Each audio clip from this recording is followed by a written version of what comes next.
Kerusuhan Mei 1998 menjadi salah satu masa kelam dalam sejarah Indonesia. Peristiwa kelam ini terjadi pada 13 sampai 15 Mei tahun 1998 di Jakarta dan beberapa kota besar lainnya, seperti Bekasi, Tangerang, hingga Medan, Palembang, dan lain-lain. Penyebab pertama yang memicu terjadinya kerusuhan Mei 1998 adalah krisis finansial Asia yang terjadi sejak tahun 1997. Saat itu, banyak perusahaan yang bangkrut, jutaan orang yang dipecat, 16 bank dilikuidasi, dan berbagai proyek besar juga dihentikan.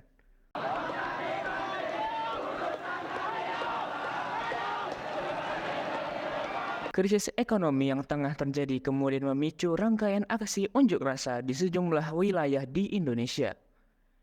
Dalam waktu unjuk rasa tersebut, ada 4 korban jiwa yang tewas tertembak. Mereka adalah mahasiswa Universitas Trisakti.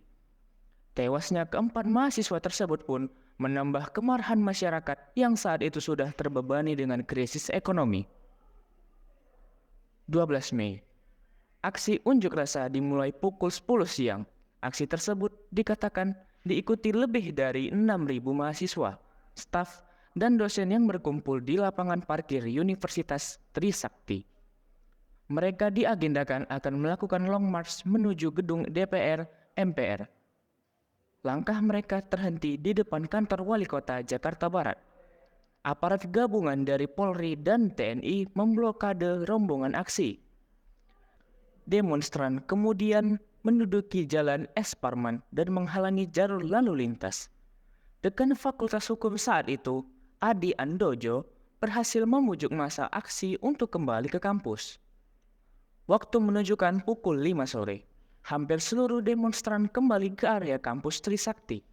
Namun sesaat mereka kembali, cemoohan diikuti dengan rentetan tembakan keluar dari aparat gabungan polisi dan TNI. Situasi menjadi mencekam. Di momen inilah keempat mahasiswa, Elang Mulia Lesmana, Hafidin Royan, Heri Hartanto, dan Hediawan Si meregang nyawa. 13 Mei. Mahasiswa dari berbagai kota seperti Bogor, Tangerang, dan Bekasi datang ke Trisakti untuk menyatakan bela sungkawa. Tak lama setelahnya, kerusuhan mulai terjadi di Jakarta. Aksi seperti perusakan, penjarahan, dan pembakaran bangunan, kendaraan, serta fasilitas umum tak dapat dihindari. Kerusuhan tersebut terjadi di kawasan sekitar Trisakti, namun hal itu meluas hingga ke kawasan lain.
Simbol-simbol yang menindas mereka akan ditunggangi.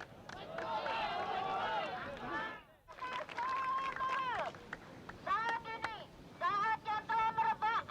Berdiri.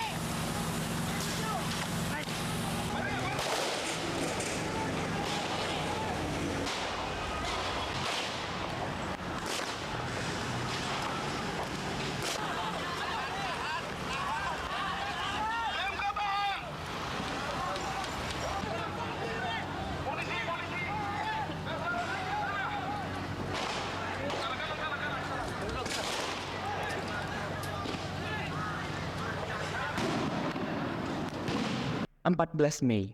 Berawal dari Jakarta, kerusuhan semakin luas ke kota-kota lain, Bogor, Tangerang, dan Bekasi dikabarkan telah lumpuh total. Pembakaran, perusakan, hingga penjarahan toko terus terjadi di berbagai wilayah. Presiden Soeharto yang kala itu berada di Kairo bergegas kembali ke tanah air. Muncul sebuah isu yang menyebutkan bahwa Soeharto akan mengundurkan diri dari jabatan presiden. Namun, isu tersebut langsung dibantah oleh Menteri Penerangan, Alwi Dahlan. Ia menyebutkan Presiden Soeharto akan tetap menjabat. Pada akhirnya, seminggu kemudian, tepatnya pada tanggal 21 Mei 1998, Soeharto memutuskan untuk mengundurkan diri dan memberi kekuasaannya pada Pak B.J. Habibie. Laksanakan secara tertib, damai dan konstitusional demi terpeliharanya persatuan dan kesatuan bangsa serta kelangsungan pembangunan nasional. Saya telah menyatakan rencana pembentukan Komite Reformasi.